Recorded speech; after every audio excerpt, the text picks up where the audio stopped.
We are so excited. We are heading to do ministry.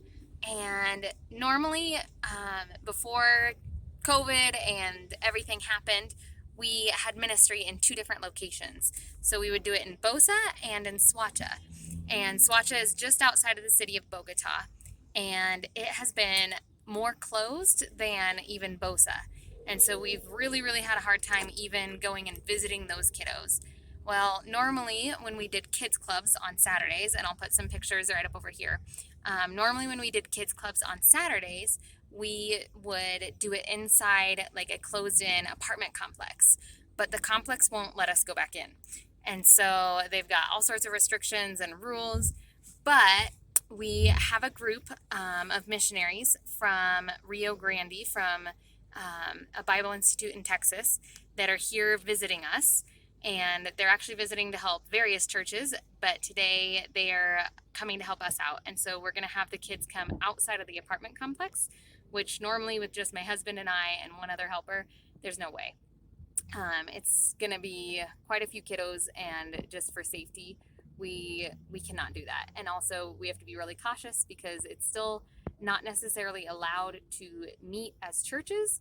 And so we're not really going to meet as a church, but we're going to meet with the kiddos. Um, it's not against the rules at this point, but there's lots of precautions we have to be considerate of. Are you ready to do ministry with these kiddos? This is the first time you've ever met these kiddos. This is a whole new group of kids you've never met before. Are you ready? We're off and running. There's actually hardly any traffic today, which is fantastic. And it's a little bit of an overcast day, so the sun won't be too terrible. It's going to be a good time. We're excited. Are you excited? Yes. Yes. Yes, ma'am. So this is actually the first time we will have visited them in over a year. Like I said, it's been very complicated with this particular complex. But in this time, we've had a girl who's, she's in her 20s, or 19, she's 19 or 20. And she has been able, because she lives in the complex, she's been able to continue delivering some weekly Bible studies to the kids. So the kids have still been getting Bible studies, but Andres and I haven't seen them since February of last year. And so we're really excited. We've been able to visit the kiddos in Bosa with weekly Bible studies, but these kids in Soacha, we had to kind of leave it in the hands of the other girl who lives there. And so she's been incredible. She's been delivering Bible studies and checking in with the kids, but this is the first time we're getting to see them. So we are really excited for today. We were able to go to kind of a park playing field nearby. The issue was we don't have the legal ability to meet as a church or a religious function. And so the police officers tend to not like when you gather groups of people.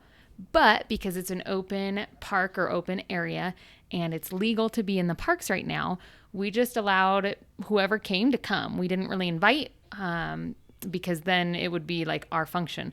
But we just showed up and there were kids playing. And so we broke into teams and started playing with the kids. Or I guess they were mostly teens. In the apartment complex, we usually have littler kids, but at this field, it was mostly teens.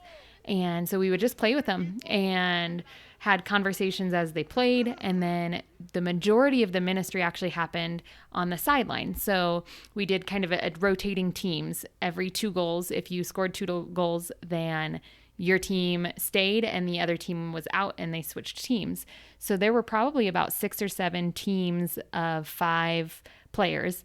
And as they were on the sideline waiting for their turn to play, we would go up and start just chatting with them and getting to know them. As we handed out snacks too, we would talk to each of them individually. We had various conversations about Jesus and just doing the best we could to evangelize on the sidelines. We gave them snacks, cookies, and soda. And so as we were handing out snacks, we were also able to share the gospel with them. And that was the best we could do for ministry, because we couldn't stop the game and bring them all together, because then we're bringing together a group of people and we're not technically allowed to do that. So it was really kind of a weird opportunity, but it was amazing just to see the receptiveness of the teens. Nobody was shut down. Everybody was open and willing to listen and talk.